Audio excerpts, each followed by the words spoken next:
Sentenced to the electric chair, a millionaire surprises everyone by asking to see his horse in his final moments. What happens next is simply unbelievable. The afternoon sun painted the sky of Sunnyville with orange hues when Judge Harrison struck the gavel for the last time in that session. The sound echoed through the courtroom like distant thunder, causing everyone present to hold their breath. Edward Silverstone, seated in the defendant's chair, maintained an upright and dignified posture, his green eyes fixed on an invisible point beyond the window. At 55, his graying temples and prematurely lined face did nothing to diminish his imposing presence.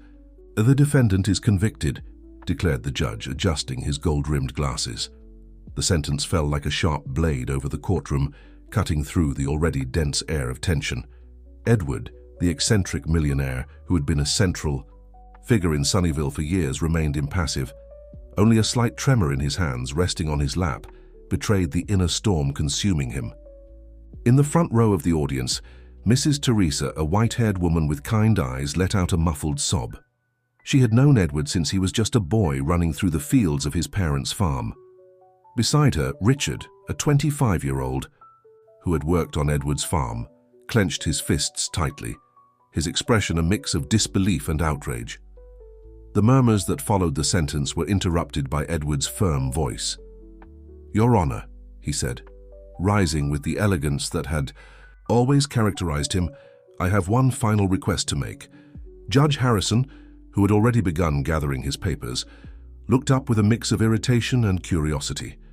It was not common for convicts to make requests at that moment. "Proceed, Mr. Silverstone," the magistrate conceded, more out of courtesy than genuine interest. Edward adjusted his impeccable navy blue suit and took a deep breath before continuing. "I request the presence of thunder on the day the sentence is carried out." A murmur of astonishment swept through the room. Thunder was the magnificent black horse Edward had raised since it was a foal, known throughout the region for its beauty and the unique bond it shared with its owner. The unusual request even made the prosecutor, who moments earlier had worn a satisfied smile, furrow his brow in confusion. "This is absurd," protested the prosecutor, standing abruptly. "Your Honor cannot allow an animal to be brought into such a solemn moment as this." Judge Harrison removed his glasses and massaged his temples, visibly uncomfortable with the situation. The courtroom, normally a space of order and procedure, had turned into a stage for yet another of Edward Silverstone's eccentricities. Mrs. Teresa, recovering from the initial shock, rose with difficulty, leaning on her carved wooden cane. "Please, Your Honor," her trembling but determined voice cut through the murmurs, "grant this request. Edward and Thunder, they have a story few know." The judge observed the lady for a few moments, his gaze alternating between her and the condemned man. Edward remained standing, his posture revealing nothing but a surreal calmness given the circumstances. Richard, who knew well the relationship between Edward and Thunder from the time he had worked on the farm, felt a shiver run down his spine. There was something more to that request, something that went beyond the mere eccentricity for which Edward was known.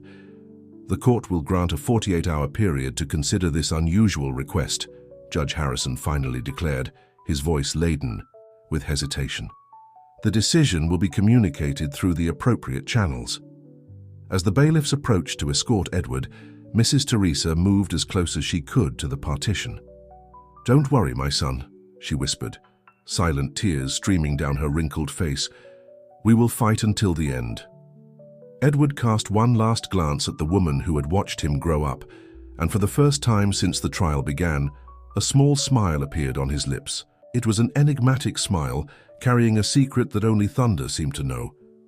As he left the courthouse, Richard stood still on the steps, watching the sun now setting on the horizon of Sunnyville.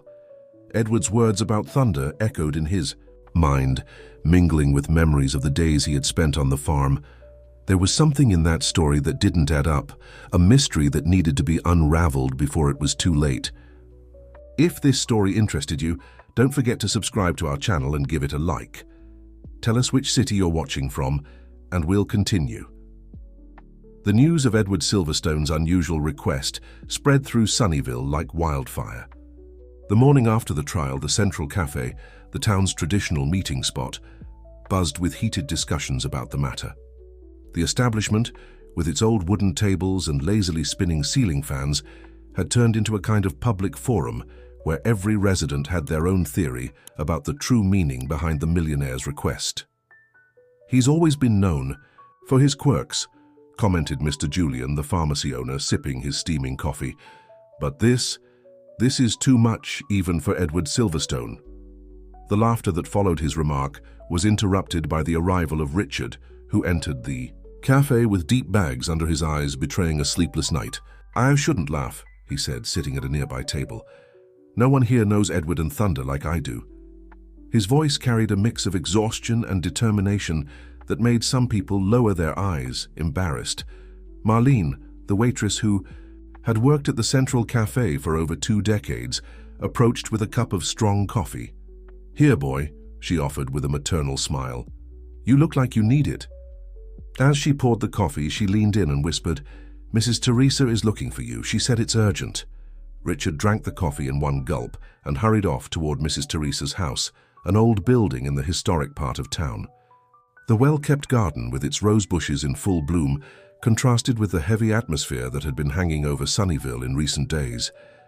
The elderly woman was waiting for him on the porch, seated in her favorite rocking chair. Beside her, on a small center table, was a carved wooden box that Richard had never seen before. "Sit down, my son," she said, pointing to the empty chair beside her. "We need to talk about Edward and Thunder."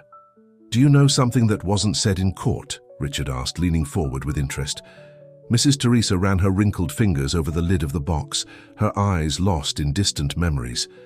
"Edward is not the man they're making him out to be," she began, her voice soft but firm. "That social program, it was the dream of a lifetime. Edward grew up seeing poverty up close, even though he was the son of wealthy farmers. He would never have been capable of embezzling that money." Richard listened intently as Mrs. Teresa carefully opened the box. From inside, she pulled out an old photograph, yellowed with time. In it, a much younger Edward smiled beside a newborn, black colt. "This is Thunder," she explained. "On the day he was born, Edward spent the entire night in the stable during a terrible storm. That's why he named him Thunder." "But what does this have to do with the case?" Richard asked, taking the photograph to examine it more closely. Mrs. Teresa sighed deeply before continuing. "That same night, Edward made a discovery in the stable, something that changed his life forever, something he never told anyone except—" Her words were interrupted by a loud knock on the front door. Quickly, Mrs. Teresa put the photograph back in the box and pushed it toward Richard. "Take this with you," she whispered urgently. "Look in the stable at the farm. Thunder knows the way." Before Richard could ask more questions, John Mendes, Edward Silverstone's former business partner, stepped onto the porch. Tall and imposing in his Italian suit, he smiled in a way that didn't reach his eyes. "Mrs. Teresa," he greeted with false cordiality. What a surprise to find young Richard. "Here, I was just having tea with Mrs. Teresa," Richard replied, standing up with the box firmly held in his hands. John observed the object with poorly concealed interest, but made no comment. "I just came to check if you were doing well," John said. His voice honeyed. "After all, the trial must have been very distressing for someone of your age." Mrs. Teresa straightened in her chair, her eyes gleaming with a strength that defied her apparent fragility. "I am perfectly fine, Mr. Mendes, and I will remain so until I see justice served." Richard left Mrs. Teresa's house with his mind buzzing with questions. Her words about the night of Thunder's birth and John's unexpected arrival seemed like pieces of a puzzle he couldn't yet put together. One thing, however, was clear. There was much more to this story than met the eye. As he walked along the cobblestone streets of Sunnyvale, Richard clutched the box to his chest, feeling the weight of the responsibility he now carried. "Mrs. Teresa's words echoed in his mind. Thunder knows the way." It was time to find out exactly what that meant. The sun was already setting when Richard arrived at Edward Silverstone's old farm. The property, once vibrant and full of life, now exuded a melancholic atmosphere of abandonment. The main gate creaked as he pushed it open, the sound echoing across the vast grounds like a metallic lament. With Mrs. Teresa's box under his arm and a lantern in hand, he followed the familiar trail leading to the stable. The enigmatic words continued to resonate in his mind. Thunder knows the way. During the years he had worked there, Richard had developed a special bond with the black horse, but he had never imagined the animal could be the key to unraveling such a deep mystery. The stable, a sturdy structure of aged wood, still stood, defying time and neglect. Richard hesitated for a moment before opening the door, recalling the countless moments he had spent there, helping Edward care for Thunder. The familiar scent of hay and wood filled his nostrils, bringing with it a wave of memories. Positioning the lantern strategically, Richard opened Mrs. Teresa's box. Besides the photograph she had shown him, he found several yellowed newspaper clippings and a small leather-bound journal. His hands trembled slightly as he opened the journal, immediately recognizing Edward's elegant handwriting. March 17, 1995. Tonight, during the storm, I witnessed 2 miracles, began the first entry. The birth of Thunder and a discovery that will change everything. I cannot entrust these words to paper, but the stable will keep our secret. Richard raised the lantern, examining every inch of the place. The empty stalls, once occupied by several horses, seemed wider and gloomier. Thunder's stall, the last one on the right, still held some of the animal's belongings, his old saddle, brushes, and a few neatly folded blankets. It was then that something caught his attention. On the back wall of the stall, partially hidden behind a loose board, was a peculiar mark. Richard approached, carefully removing the board. There, carved into the wood, was a symbol he had seen before, the same one that appeared discreetly on Thunder's saddle. Guided by an instinct he couldn't explain, Richard began to examine the old saddle. His experienced hands ran over the worked leather until they found a small loose flap at the bottom. When he pulled it, a secret compartment was revealed, containing a yellowed envelope. With a racing heart, he carefully opened the envelope. Inside, he found old documents and a handwritten letter dated the same night as the storm. The letter, written in a shaky handwriting, different from Edward's usual elegant script, began surprisingly. To whoever finds this letter, if you are reading this, it means my suspicions were correct. What I discovered tonight in the stable goes far beyond the birth of a foal during a storm. I have found evidence of a scheme involving powerful names in our region, people who present themselves as benefactors, but have been manipulating public resources for their own benefit for years. Richard paused his reading upon hearing a noise coming from outside the stable. Quickly, he tucked the letter into his pocket and replaced the board. Through a crack in the wall, he saw the headlights of a car approaching on the dirt road. Turning off the lantern, Richard hid in one of the empty stalls. Male voices were approaching the stable, and one of them he recognized immediately. It was John Mendez. "I'm sure the kid came here," said a second voice. "His car is parked near the main gate." "Search everything," ordered John.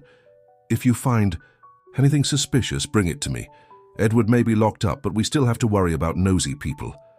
In the darkness, Richard hardly dared to breathe. The footsteps grew closer, and he could see the beams of light from the lanterns dancing across the stable floor. His gaze fixed on Thunder's stall, praying they wouldn't discover the hiding spot behind the loose board. A sudden memory flashed through his mind. During his years working there, Edward had always insisted that the horses be fed following a specific pattern, starting from the last stall and ending at the first. At the time, Richard had thought it was just another one of his boss's eccentricities, but now, "Thunder knows the way," he murmured to himself, beginning to understand. It wasn't just about the horse. It was about the pattern, the path Edward had methodically established over the years. There were more secrets hidden in that stable, following a logic only Edward and Thunder knew. The lantern lights were dangerously close to his hiding spot. Richard knew he needed to find a way out without being discovered, taking with him the precious information he was beginning to unravel. The mystery of Edward and Thunder was only just starting to reveal itself, and now he was certain he was on the right path. The next morning dawned cloudy in Sunnyville, as if the sky itself shared the tension hanging over the town. In the small apartment he rented downtown, Richard hadn't been able to sleep, spending the night analyzing the documents he'd found in the stable. Edward's letter revealed only part of a much larger puzzle, with mentions of secret meetings and financial records that needed to be deciphered.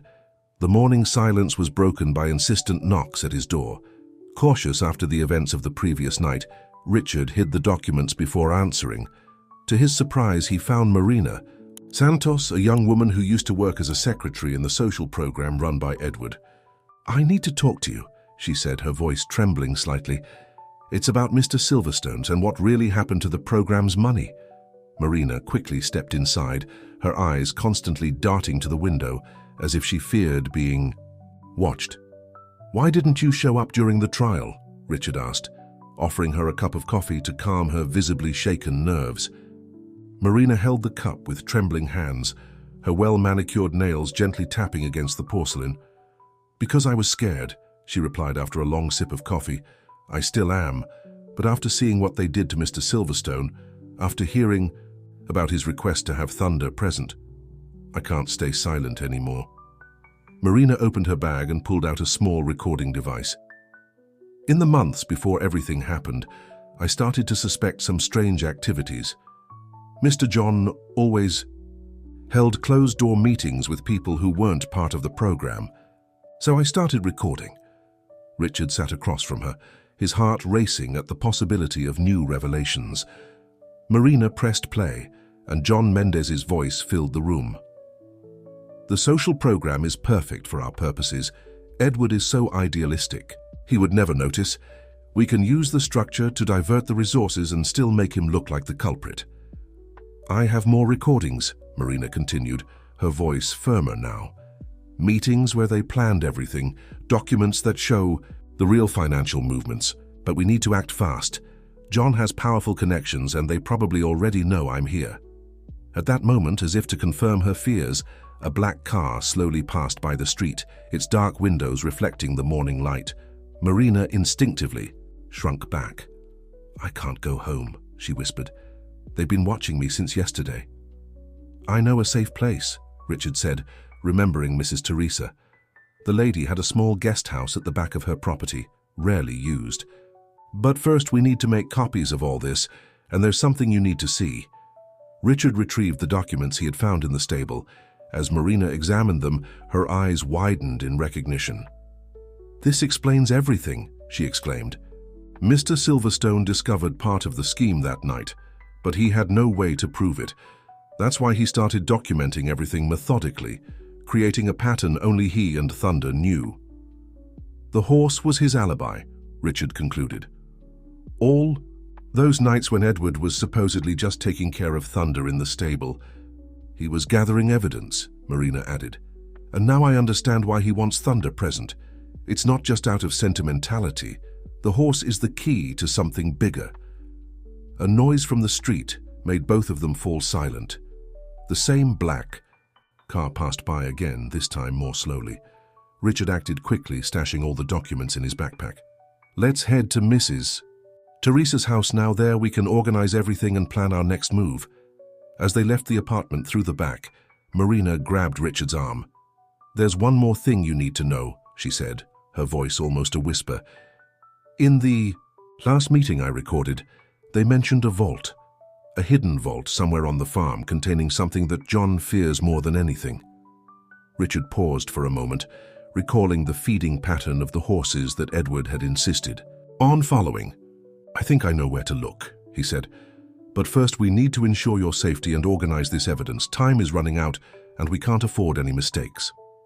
As they hurried through the side streets of Sunnyville, avoiding the main roads, Richard couldn't help but think about how everything connected. Thunder wasn't just a horse loved by his owner.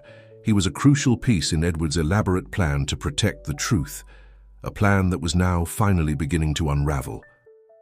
The guest house. At the back of Mrs. Teresa's property was a small oasis of tranquility, hidden behind a dense curtain of blooming jasmine. The sweet scent of the flowers mingled with the aroma of freshly brewed coffee coming from the main kitchen, where the lady was already waiting for them, as if she had anticipated their arrival. "I knew you'd come, my son," Mrs. Teresa said, as she opened the back door for Richard and Marina. "And I see you didn't come alone." Her sharp eyes examined the young secretary with a mix of compassion and curiosity. "Come in, have some coffee while you tell me everything." In the cozy kitchen, with its pale yellow walls and lace curtains, Marina began to relax for the first time in many hours. Her hands still trembled slightly as she held the antique porcelain cup Mrs. Teresa offered her, but her voice was steadier as she began her account. "I started working at the social program 2 years ago," she explained, while Richard spread the documents on the solid wooden table. "At first, everything seemed perfect. Mr. Silverstone was extremely dedicated, always present, always checking, every detail personally." Mrs. Teresa nodded, a gentle smile on her lips. "Edward has always been like that since he was a boy. Meticulous, concerned about the well-being of others. When he created this program, he was fulfilling a childhood dream." Marina continued. "Things started to change about 8 months ago, when John Mendez took a more active role in the administration. Suddenly, new suppliers appeared, strange consultancies, closed-door meetings." Richard picked up the recordings. Marina had brought and placed them on the table, along with the documents found in the stable. "We need to organize all of this logically," he said. "Create a timeline that clearly shows how the scheme was set up."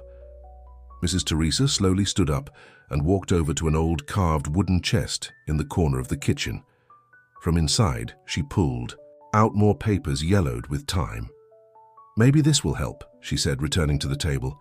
"These are records Edward asked me to keep a few months ago. He said it was insurance for the future." As they examined the new documents, a disturbing story began to emerge. The papers revealed a complex pattern of financial manipulations, all carefully disguised as legitimate investments in the social program. But there was something more, something that made Marina's eyes widen as she examined one of the documents. "This isn't just about embezzlement," she exclaimed, pointing to a series of handwritten notes. "They were using the program as a front for a much larger operation. Look at these shell companies, all connected to important politicians in the region." Richard leaned over the document, recognizing some names. "These are the same people who pressured the judge during Edward's trial," he observed. "Everything is connected." Mrs. Teresa picked up one of the oldest papers, her wrinkled hands trembling slightly. "On the night Thunder was born, during that terrible storm, Edward discovered something in the stable, something that changed everything. He never told me exactly what it was, but after that night he started acting differently, more cautious, more systematic." "The patterns!" exclaimed Richard, a light turning on in his mind. The way he insisted that the horses be fed in a specific order, how he organized the equipment in the stable. They weren't quirks, they were codes. Marina quickly grabbed her bag and pulled out a small notebook. "During the meetings I recorded, John always seemed worried about something hidden on the farm, something Edward had kept in a safe. A safe that only Thunder knows the way to find," Richard added, recalling the enigmatic words that were so often repeated. At that moment, a noise from the garden made everyone fall silent. Through the kitchen window, they saw a shadow moving among the jasmine bushes. Mrs. Teresa, with surprising agility for her age, quickly turned off the lights. "Through the back door," she whispered, guiding them through the darkness with the familiarity of someone who knows every inch of the house. "There's an old passage that leads to the church basement. Father Michael is an old friend. He'll know what to do." As they crept through the narrow passage, Richard held tightly to the folder with the documents. The discoveries of that night were just the beginning. The mystery of Edward and Thunder went far beyond a simple case of embezzlement. It was a complex web of power and corruption that threatened the very foundations of Sunnyville. In the darkness of the passage, Marina grabbed Richard's arm. "We need to find that safe," she whispered. "It's our only chance to save Mr. Silverstone." Richard nodded in the dark, his mind already forming plans. Time was running out, and every minute was precious. The Church of St. Sebastian, with its white walls and colorful stained glass, stood out against the still dark sky of dawn. Father Michael waited for them in the sacristy, his serene expression contrasting with the urgency of the moment. The priest, who had served the Sunnyville community for decades, knew well the secrets and dramas that permeated life in the small town. "You can stay in the church basement for as long as you need," he said, lighting a few candles to illuminate the space. "No one will look for you here." The basement, surprisingly spacious and clean, had been used for years as a parish archive. its old wooden shelves filled with books and documents. Richard, Marina, and Mrs. Teresa set up a makeshift headquarters there. On an old oak table, they spread out all the documents they had managed to gather. The candlelight cast dancing shadows on the stone walls, creating an almost mystical atmosphere. "We need to decipher the pattern Edward used," said Richard, organizing the papers in chronological order. Every detail of the stable, every routine with the horses, it all had a purpose. Marina, who had spent the last few months documenting suspicious activities in the social program, began making connections. "Look at this," she said, pointing to a series of notes. The dates of John's secret meetings always coincided with the days Mr. Silverstone spent more time in the stable with Thunder. "Edward knew he was being watched," commented Mrs. Teresa, her eyes gleaming with understanding. "That's why he created a system that seemed like just the eccentricities of a man devoted to his horse." Richard picked up the old farm map he had found among the stable documents. On it, small, seemingly random markings formed a peculiar pattern. "The path Edward established for feeding the horses," he murmured, tracing the markings with his finger. "It wasn't just a routine. It was a map." "A map to the vault!" exclaimed Marina, leaning over the paper. "The markings correspond exactly to the spots where John and his associates used to meet secretly on the farm." Mrs. Teresa approached with a new set of documents, pulled from her crochet bag. "Edward gave me these a few months ago," she said, revealing a series of old photographs of the stable. "He said they might be important one day." The photographs showed the stable at different times, from its construction to the present day. In each one, Thunder appeared in specific positions, always near certain points in the building. Richard began overlaying the photos onto the map, and a pattern emerged. "It's a code," he whispered, amazed. "Each of Thunder's positions in the photos corresponds to a point on the map, and when we overlay everything..." His fingers traced an invisible line between the points, forming a clear path leading to a specific location on the property. "The old well," exclaimed Mrs. Teresa. "The one that was sealed years ago near the ancient oak tree." Marina quickly consulted her notes. In the recordings, John mentioned several times a safe spot where important documents were kept. He was obsessed with finding it, but never succeeded. "Because he was looking in the wrong place," Richard added. "The safe isn't in the stable. It's in the well, and only someone who deeply understood Edward and Thunder's routine could figure that out." Father Michael, who had been silently observing from the basement entrance, approached with a grave expression.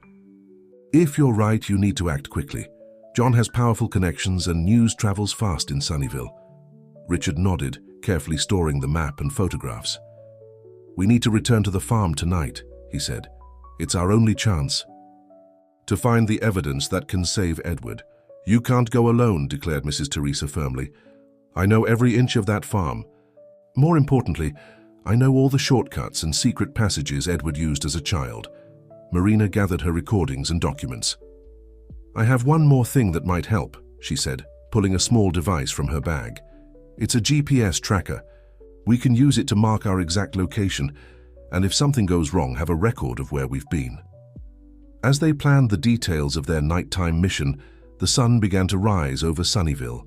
Its rays, filtering through the church's stained glass windows, created colorful patterns on the basement floor, as if fate itself were lighting their path.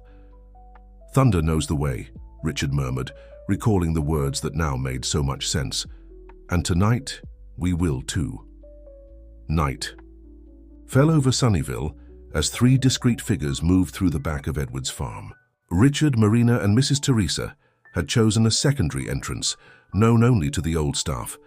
The silvery moonlight gently illuminated the path, casting elongated shadows that danced over the tall grass. "This way," whispered Mrs. Teresa, guiding them along a nearly invisible trail between the trees. "Edward and I used to play along this path when we were children. No one else knows about this passage." Marina held her GPS device firmly, monitoring their coordinates and comparing them to the map they had deciphered. Richard carried a backpack with essential equipment, flashlights, ropes, and tools that might be needed to access the sealed well. As they approached the centuries-old oak tree, Richard's heart beat faster. Years of working on the farm, and he had never imagined that this seemingly ordinary place held such an important secret. The well, covered by a heavy wooden lid and partially hidden by vegetation, looked exactly as Mrs. Teresa had described. "Wait," Marina suddenly said, consulting her notes. "In the recordings, John mentioned something about an old security system. Mr. Silverstone wouldn't leave the vault unprotected." Mrs. Teresa smiled in the dark, her eyes gleaming with ancient wisdom. Edward was always fascinated by mechanisms and gears. As a child, he spent hours in the barn, creating complex systems of pulleys and levers. Richard carefully examined the structure of the well in the flashlight's beam. The wooden lid, seemingly simple, turned out to be a work of ingenuity. Small, almost imperceptible markings formed a familiar pattern, the same pattern Edward used to feed the horses. "It's like a puzzle," he murmured, tracing the markings with his fingers. "Each move must be made in the correct sequence or it will trigger an alarm," Marina finished, pointing to discreetly installed wires under the lid. Mr. Silverstone thought of everything. With extreme care, Richard began to replicate the pattern he knew so well.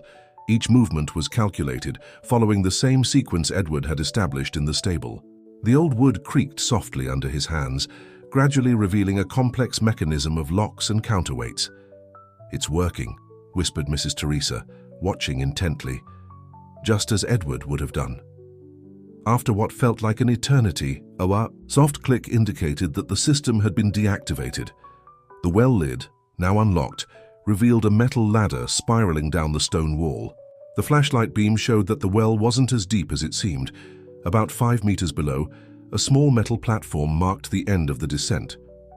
"I'll go first," Richard declared, adjusting the rope around his waist as an extra precaution.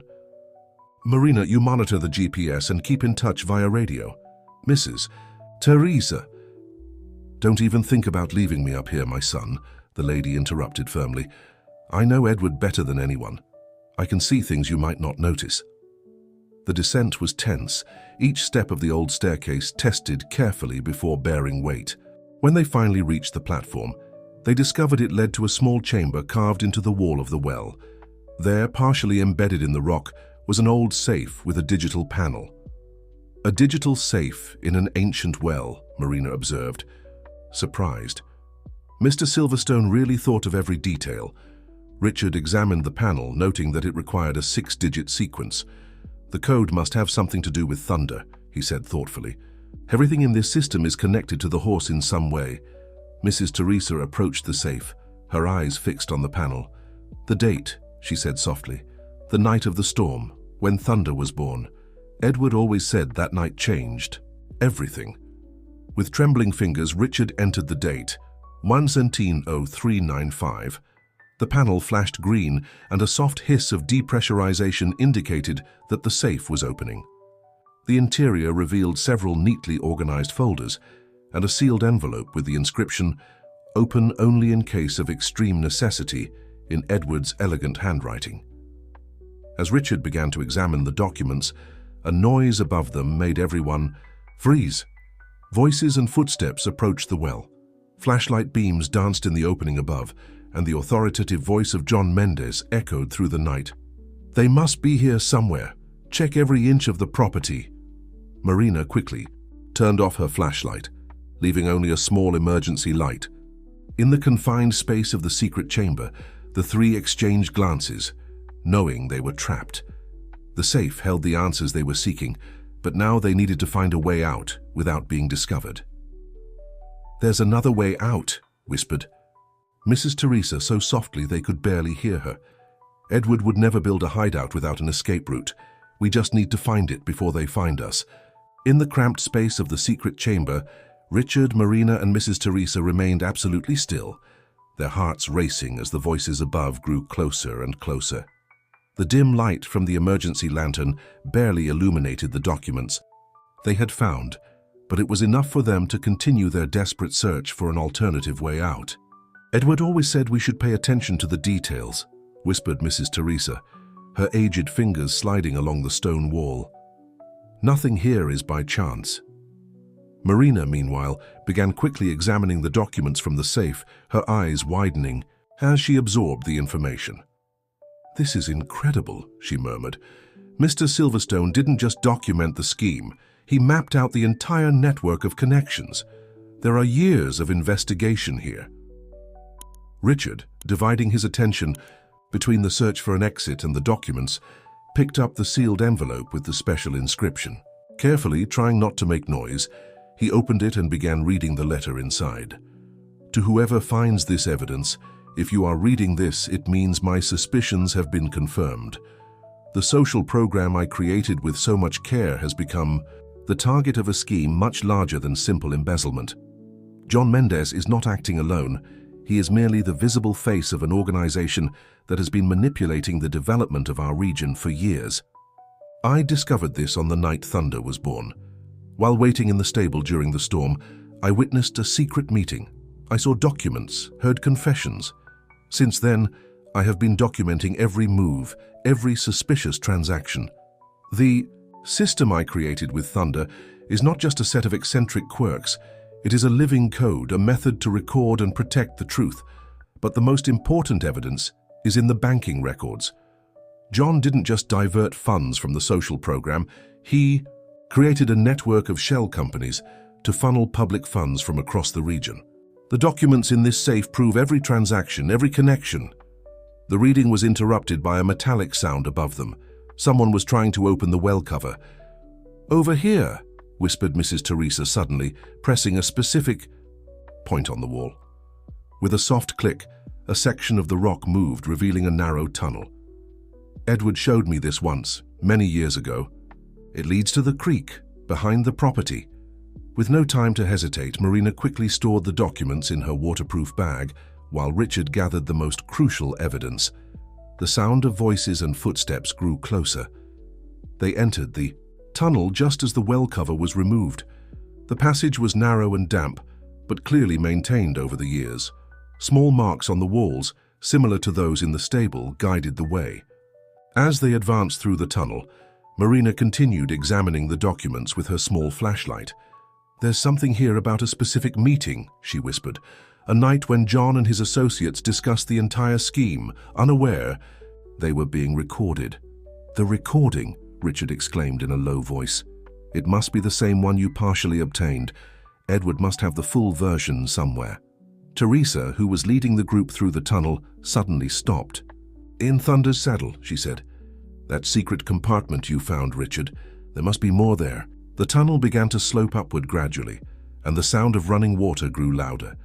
After what felt like an eternity, they reached an exit concealed by dense ferns right on the edge of the stream that ran through the property. Emerging into the night, they could see the lights of lanterns still moving near the well at a safe distance. Marina quickly checked her GPS. "We're on the other side of the property now," she confirmed. "We can reach the stable from behind without being seen." "We need to hurry," Richard said, checking his watch.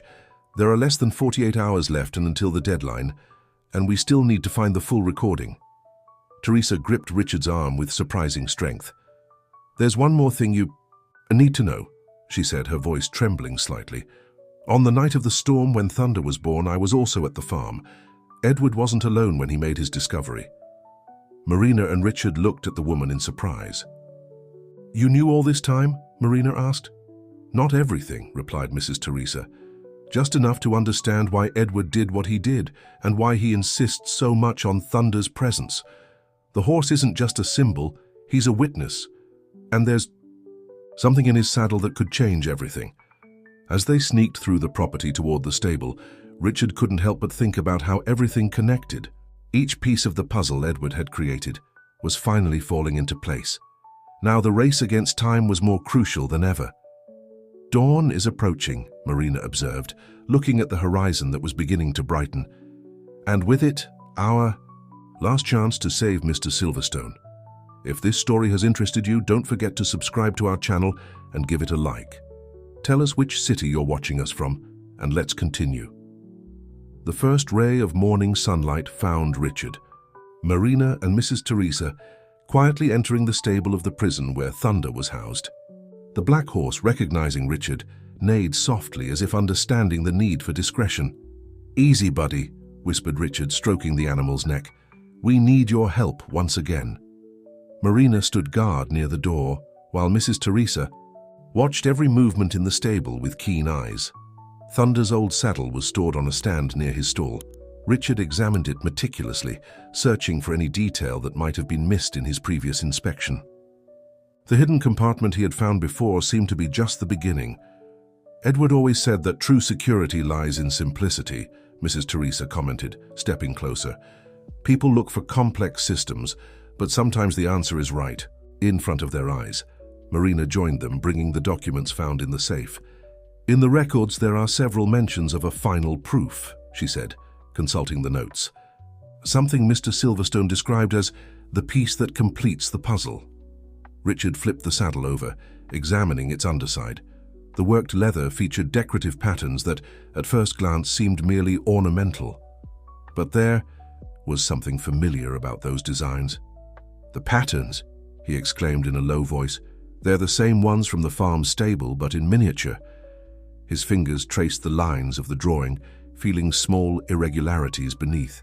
The leather. Mrs. Teresa picked up the saddle with experienced hands. "On the night of the storm," she began, her voice heavy with memories, "Edward wasn't alone when he made his discovery.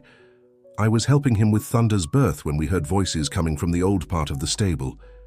As she spoke, her skilled fingers pressed specific points on the leather pattern.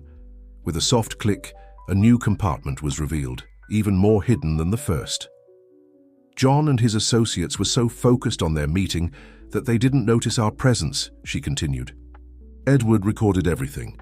Not just audio, he had an old camera installed in the stable, one of those we use to monitor the horses during breeding season." From the secret compartment, Richard retrieved a small storage device, carefully protected in a waterproof case. "The complete recording," he whispered, barely containing his emotion. Marina quickly connected the device to her tablet. "It's a video file," she confirmed, her eyes wide, "with perfect audio." On the small screen, grainy images showed John, Mendez and other important men from the region, all gathered in the old stable. Their voices were clear, incriminating. They spoke openly about the scheme, about how they would use the social program as a front, about how Edward would be the perfect scapegoat. "He kept this all these years," Marina murmured, "waiting for the right moment, building his case patiently." "And using Thunder as the guardian of the truth," Richard added, stroking the horse. "That's why he wanted Thunder to be present so badly. The horse isn't just a symbol of loyalty. He's the protector of the most important evidence." A noise from the prison hallway made everyone freeze. Footsteps approached, several people talking in low voices. "Quick," whispered Mrs. Teresa. "Copy the file. We need secure backups before—" Her sentence was cut off by the sound of the stable door being opened. John Mendez entered, accompanied by two unfamiliar men. His satisfied smile faded as he saw the group gathered there. "Well, well," he said, his voice as cold as ice. "It seems we have some unexpected visitors." His eyes fixed on the tablet in Marina's hands and his expression hardened. "And it looks like you found something you shouldn't have." Richard instinctively positioned himself in front of Mrs. Teresa and Marina, while Thunder stirred restlessly in his stall. The morning. Sun, now higher in the sky, cast long shadows through the stable windows, creating a scene of inevitable confrontation. "It's over, John," Richard declared firmly. "We have all the evidence. The truth will come out." John's smile grew colder, more calculating. "Do you really think you got this far by accident, my boy? That you managed to uncover all of this without my permission?" He took a step forward, his eyes gleaming with a sinister satisfaction. "You've just brought me exactly what I've been searching for all these years." The prison stable, usually a place of calm and routine, had transformed into an arena of palpable tension. John Mendez advanced slowly, his calculated steps echoing on the wooden floor, while his two companions strategically positioned themselves near the door. "All these years," John continued, his voice dripping with irony, "searching for that recording. Edward was smarter than I thought, hiding it in the horse's saddle. So obvious it became invisible. Marina clutched the tablet to her chest, her fingers moving discreetly across the screen. Years of working with technology in the social program had taught her a few tricks. As John spoke, she activated the automatic transmission of the files to a secure server. "What do you want, John?" asked Mrs. Teresa, her voice steady despite the situation. "You already have all the money you stole from the program. You've already framed an innocent man. What more do you need?" John's smile faltered for a moment. "Security, my dear lady. That recording is the only concrete evidence that can link us to the scheme. With it in my possession, Edward will be just another convicted criminal, and everything will continue as planned." Thunder, restless in his stall, began to rhythmically tap his hooves on the ground. The sound caught Richard's attention, who recognized the pattern. It was the same rhythm Edward used to train the horse. "Do you really think Edward didn't have a plan B?" Richard questioned, buying time as his mind worked quickly. "He spent years building evidence, creating backups, establishing connections. This recording is just one part of something much bigger." John's confident expression faltered again. "You're bluffing, kid. I've known Edward for years. I know how he thinks, how he acts." "No," interrupted Mrs. Teresa, stepping forward. "You never knew the real Edward. You never understood what he's capable of to protect what he believes in." At that moment, Marina raised the tablet. "Transfer complete," she announced with a triumphant smile. "All files, including the recording, are now on multiple secure servers. Even if you take this device now, the evidence is already circulating." John's mask of control began to crack. "Your guards," Marina continued, "should be paying close attention to the emails they're receiving right now, as well as Judge Harrison, the local press, and, oh yes, the federal police." "Impossible," John growled, stepping forward menacingly. His accomplices also moved, making the situation even more tense. It was then that Thunder, as if understanding the gravity of the moment, reared up in his stall. The sudden movement startled John's men, creating a momentary distraction. Richard seized the opportunity to reach for the stable's emergency switch, triggering the prison alarm. The piercing sound of the siren filled the air, and hurried footsteps could be heard approaching down the corridor. John looked around, realizing his plan was falling apart. "You don't understand," he said, now with desperation in his voice. "This goes far beyond me, beyond Edward, beyond this small town. There are powerful people involved, people who won't allow this to come to light." "They already have," replied Mrs. Teresa calmly, "because while you were busy looking for a recording, Edward built something far more valuable. He built a network of people willing to fight for the truth." The stable doors swung open forcefully, and armed guards stormed in. Among them was Officer Santos, known for his impeccable reputation. "John Mendez," he announced with authority. "You are under arrest for questioning. We have received substantial evidence of your involvement in a scheme to embezzle public funds." As John was led away, still protesting his powerful connections, Marina showed the officer the files on her tablet. "There's much more where this came from," she said. "Years of meticulous documentation." Richard approached Thunder, who was now calmer. Stroking the animal's neck, he smiled. "You kept his secrets well, my friend," he whispered. "Now it's time to bring these truths into the light of day." Mrs. Teresa watched the scene with tears in her eyes. After so many years, the truth was finally beginning to emerge. And it was all thanks to a man who loved his town so much that he devised an extraordinary plan. A loyal horse that guarded his secrets, and a group of brave people willing to fight for justice. The sun now shone brightly through the stable windows, illuminating the place where a new story was beginning to unfold. A story of redemption, truth and justice that would forever change the fate of Sunnyville. The news spread through Sunnyville like a whirlwind, turning a quiet Sunday morning into a whirlwind of events. The Central Cafe, always a barometer of the town's mood, was packed with people discussing the latest revelations. The arrest of John Mendez and the discovery of evidence that exonerated Edward Silverstone were the only topics of conversation. "I always knew there was something wrong with this story," declared Mr. Julian the pharmacist to anyone who would listen. "Edward might have been eccentric, but dishonest? Never." At the town hall, Judge Harrison called an extraordinary emergency session. The grand courtroom, which just days earlier had witnessed Edward's conviction, was now filled with anxious and expectant faces. Richard, Marina, and Mrs. Teresa occupied the front row. On the judge's desk, a laptop displayed the newly discovered evidence, the stable recording, the documents from the safe, years of meticulous records that Edward Silverstone had accumulated. "This court," began Judge Harrison, his voice carrying the weight of responsibility, "has a duty to correct mistakes when they are uncovered. The new evidence presented leaves no doubt about Edward Silverstone's innocence." A murmur of approval swept through the room. Marina squeezed Richard's hand, while Mrs. Teresa discreetly wiped away a tear. "More than that," continued the magistrate, "the evidence reveals a complex corruption scheme that spanned years, involving prominent figures in our community. Justice must now look not only at Edward's case, but at the entire system that allowed this to happen." In the prison, Edward received the news in his cell. His lawyer, Dr. Mendez, no relation to John, could barely contain his emotion as he informed him that all procedures for his release were already underway. Your plan worked, Edward," said the lawyer admiringly. "Every piece fell perfectly into place." Edward smiled serenely. "It wasn't my plan," he replied. "It was the plan of truth. I merely created a path for it to come to light." His thoughts turned to Thunder, the loyal companion who had guarded his secrets for so long. At City Hall, a special task force was already getting to work.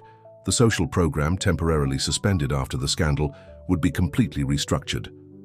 Marina, with her insider knowledge of the project and her crucial role in revealing the truth, was invited to lead the transition team. "We will rebuild everything," she explained in an emergency meeting with the team. "But this time with full transparency. Every penny will be tracked, every decision documented." Richard, meanwhile, dedicated himself to organizing all the documents and evidence. At his makeshift desk in the courthouse, stacks of papers told the story of years of patient investigation.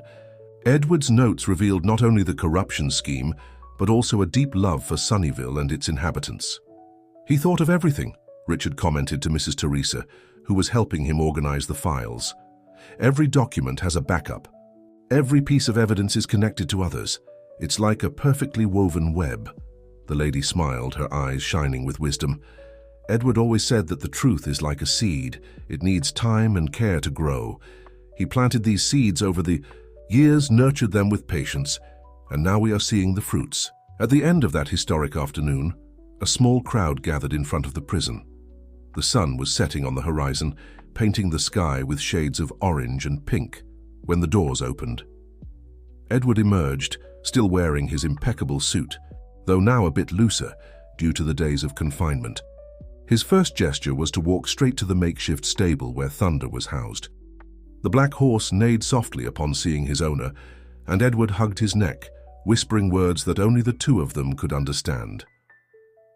"Are you going to rebuild the social program?" asked a young reporter from the local newspaper, approaching timidly. Edward turned to the small crowd that had formed. His face, marked by the difficult days, still carried the dignity that had always characterized him. "The program was never about one person," he replied. "It was about our town, our community. And now, more than ever, we need to work together to rebuild it." Mrs. Teresa approached, leaning on her cane, and Edward hugged her for a long time. "Thank you for never losing faith," he whispered. The lady smiled, her wrinkles deepening with the emotion of the moment. "Faith was never lost," she replied. "It was just kept in a safe place, waiting for the right time to bloom." 3 months had passed since Edward Silverstone's release, and Sunnyville was breathing new air. The small inland town, once marked by scandal, was now becoming an example of renewal and transparency. The social program, completely restructured, was back in operation under new leadership. At the old Silverstone farm, now transformed into the project's headquarters, an important meeting was underway. Edward, seated at the head of the solid oak table, watched with satisfaction as Marina presented the new management procedures. "Each project will have its own community council," she explained, pointing to colorful charts projected on the wall. "Decisions will be made collectively, and all financial data will be available in real time on our transparency portal. Richard, now the coordinator of special projects, added, and most importantly, we've created a system of multiple checks. No major decision can be made by a single person. Outside the meeting room, through the old windows, Thunder could be seen grazing peacefully. The black horse, who had played such a crucial role in revealing the truth, was now enjoying a quiet retirement in the green pastures of the farm. Thunder has become a kind of mascot for the program, commented Mrs. Teresa, who was attending the meeting as a member of the Council of Elders, a new initiative that incorporated the wisdom of the town's most experienced residents. The children love coming to visit him. Edward smiled, watching his loyal companion through the window. He always knew more than he let on, he said softly, just like this town.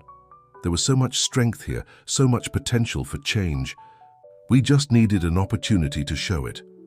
The transformation of Sunnyville went beyond the social program.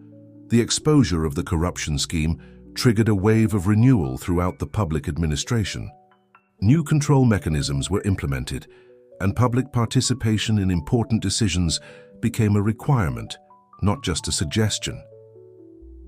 It's amazing how everything has changed, Marina remarked during a break in the meeting as she walked with Richard through the farm gardens. 3 months ago, I was just a scared secretary discovering things. Now you're an example of courage, Richard added, observing how she had blossomed in her new leadership role. We've all changed, Marina. The whole town has changed. At the Central Cafe, conversations no longer revolved around scandals and accusations. Residents discussed new projects, proposed ideas, and debated ways to further improve their community. The establishment had become a true forum for public participation. Look at that, said Mr. Julian, pointing to a group of young people animatedly debating at one of the tables. They're planning a community garden project. Who would have thought our youth would be so interested in these things? Edward, who occasionally appeared at the cafe to have his traditional coffee with milk, watched these transformations with a mix of pride and humility. His plan had worked beyond expectations. Not only had it revealed the truth, but it had awakened something even more precious, a sense of community and shared responsibility. You must be pleased, commented Father Michael, who had joined him on one of those mornings. The town is being reborn. Edward sipped his coffee before responding. You know, Father, during all the time I held on to that evidence, my greatest fear wasn't being unjustly condemned. It was that people would lose faith in the possibility of change. But look at this. He gestured toward the square, where various groups were gathering to discuss different aspects of the town's development. At the farm, the reconstruction, work continued. The old stable, the setting of so many important discoveries, was preserved as a memorial. The markings on the walls, the patterns Edward had so meticulously created, now served as a reminder of the importance of persistence and creativity in the pursuit of justice. Every mark tells a story, Mrs. Teresa explained to the visitors who came to see the place. Each pattern represents a chapter in our town's journey toward the truth.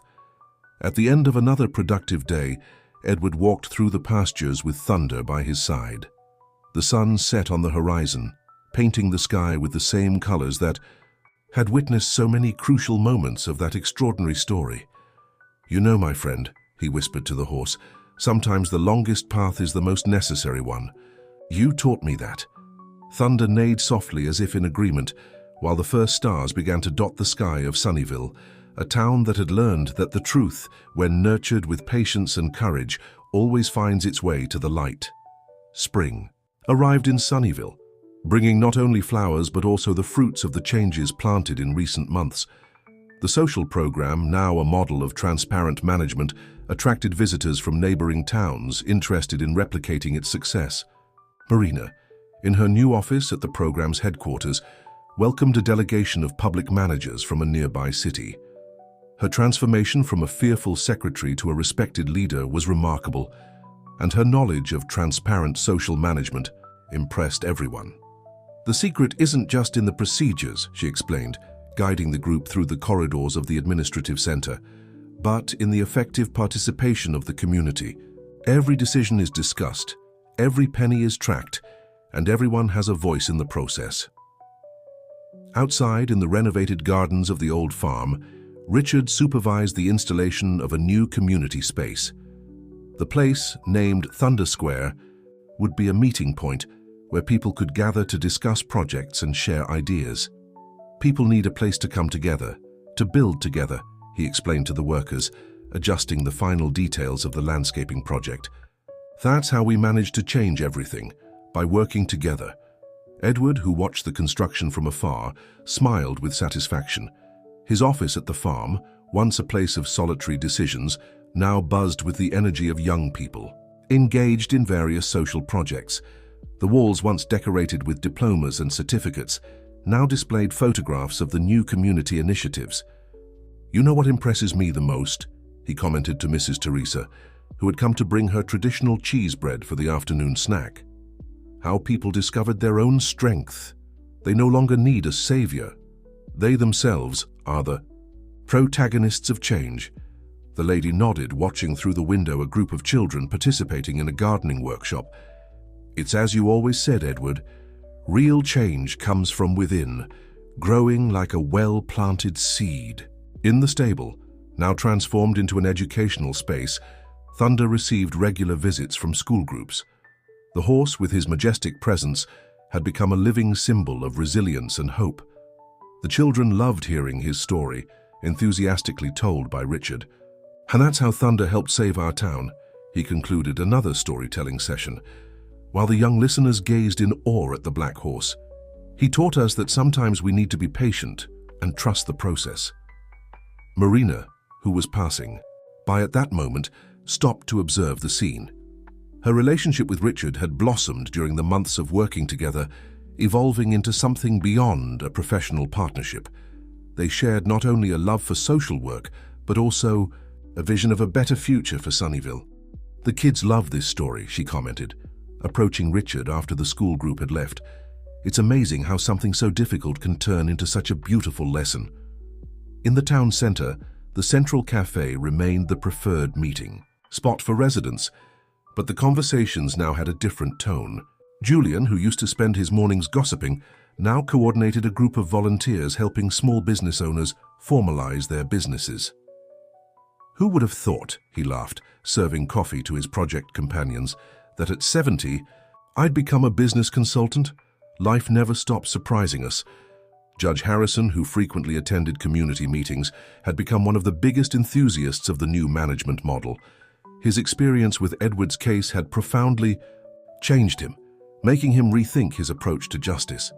Sometimes, he reflected during a lecture to law students, we need to look beyond the apparent evidence. The truth might be hidden in the most unlikely places, guarded by those we least expect. As evening fell, Edward walked with Thunder through the farm's pastures, a routine he religiously maintained. The horse, though older, retained the elegant posture and intelligent gaze that had always characterized him. "You always knew, didn't you?" Edward whispered, stroking the animal's neck, "that everything would turn out all right in the end. That the truth would find its way." Thunder neighed softly, as he always did when his owner spoke to him. From the porch of the main house, Marina and Richard watched the scene, their fingers discreetly intertwined. "I still get emotional when I see them together," Marina confessed. "It reminds me that it's worth fighting for what we believe in."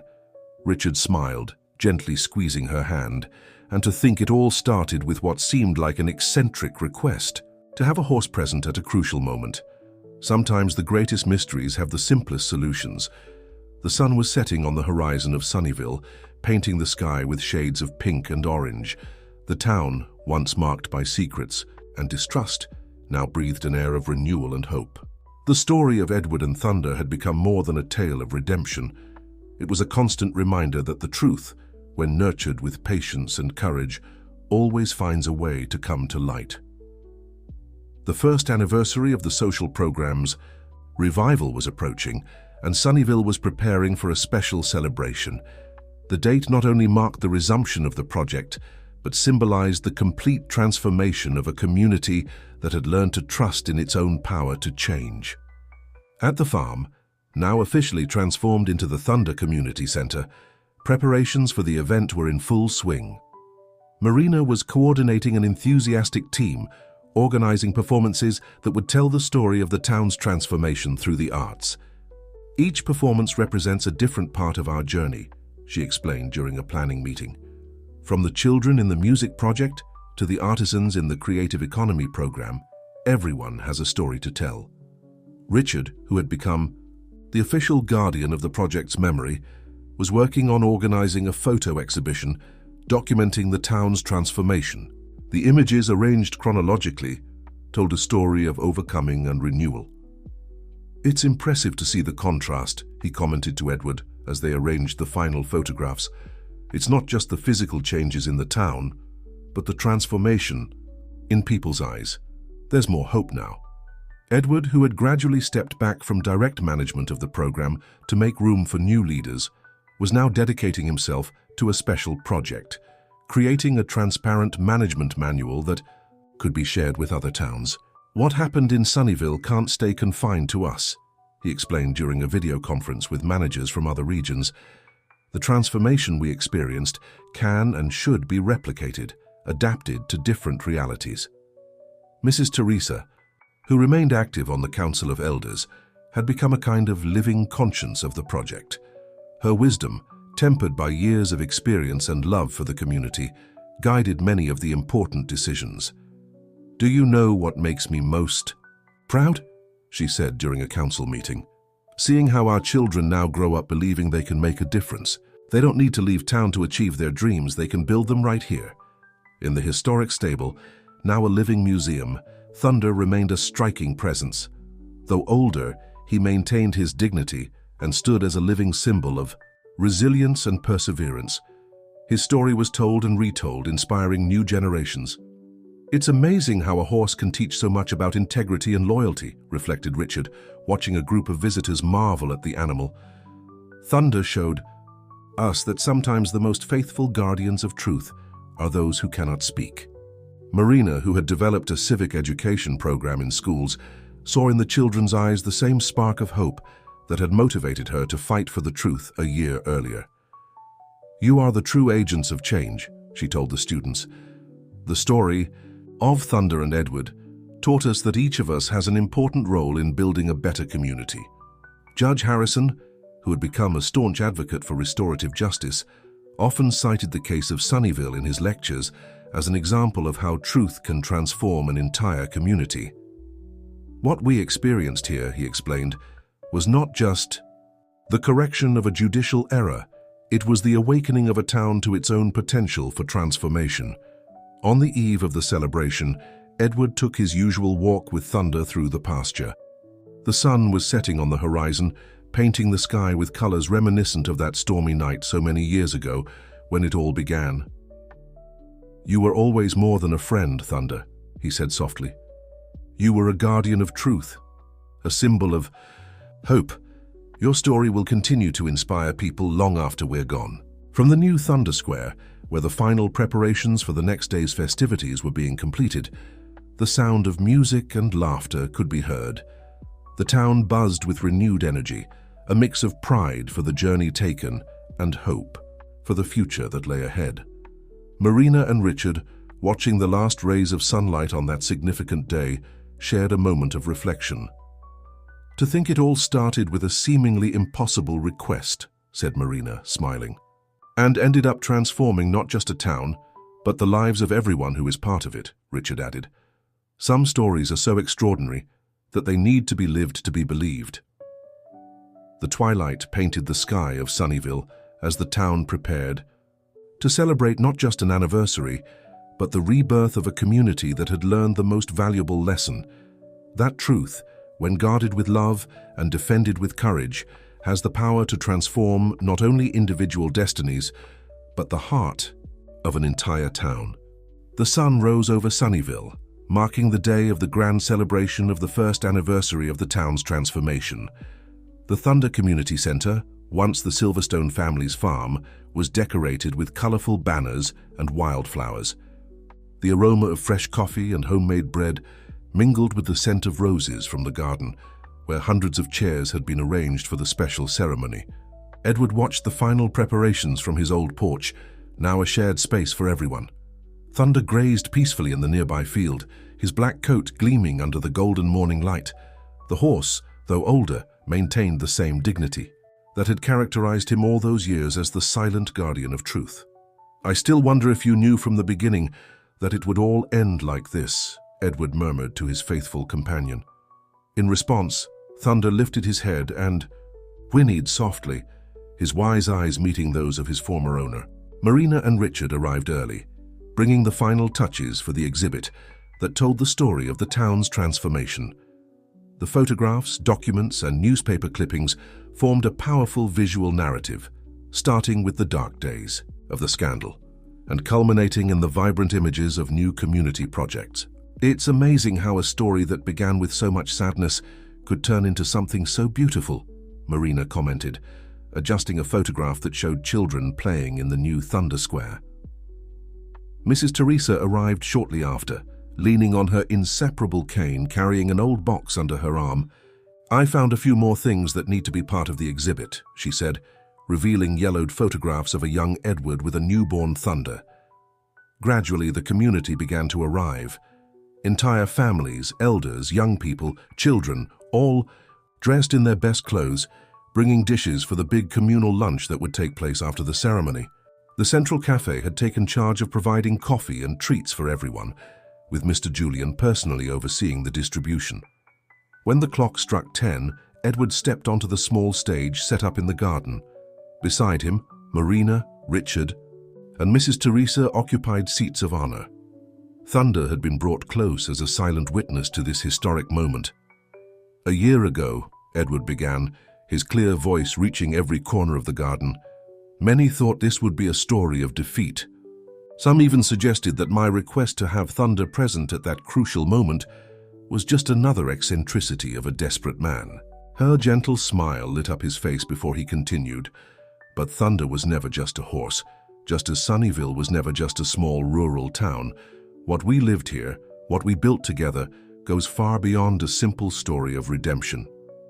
Marina then stood up, taking her place at the microphone.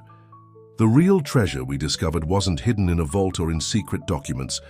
It was here all along, in the heart of every person who refused to give up, who chose to believe in truth and justice." Richard joined her, holding her hand as he shared his own reflections. "We learned that real change doesn't happen overnight, nor does it depend on a single hero.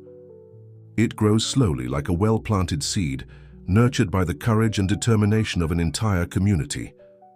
Mrs. Teresa, the last to speak, brought the wisdom of her years. "When Edward was a boy, he used to say he wanted to change the world. Today I see that he did something even more important. He showed us that each of us has the power to make a difference." The ceremony continued with performances by the children from the music project, dances by cultural groups, and heartfelt testimonies from families benefiting from the new social programs. Each story shared was a living testament to how a united community can overcome any adversity.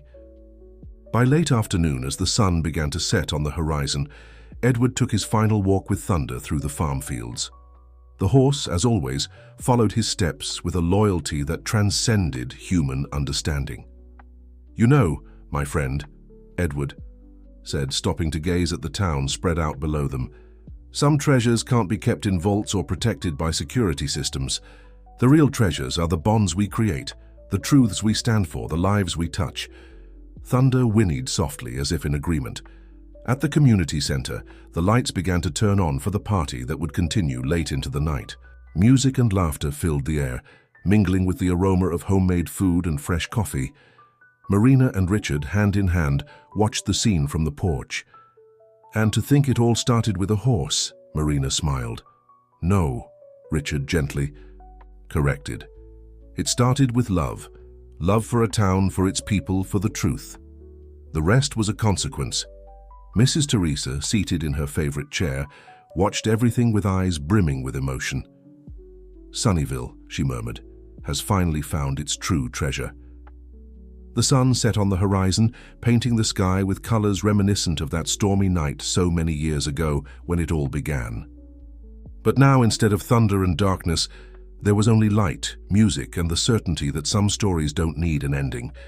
They simply continue, alive in the heart of everyone who lived them. And so, Sunnyville went on its way, transformed, not just by one man or a horse, but by the power of truth and the strength of a community that learned to believe in itself. The true treasure, after all, had always been there, not in secret vaults or hidden documents, but in the heart of every person who chose to be part of this extraordinary story of love, courage, and redemption. If this story interested you, don't forget to subscribe to our channel and hit like. Let us know which city you're watching from and we'll continue.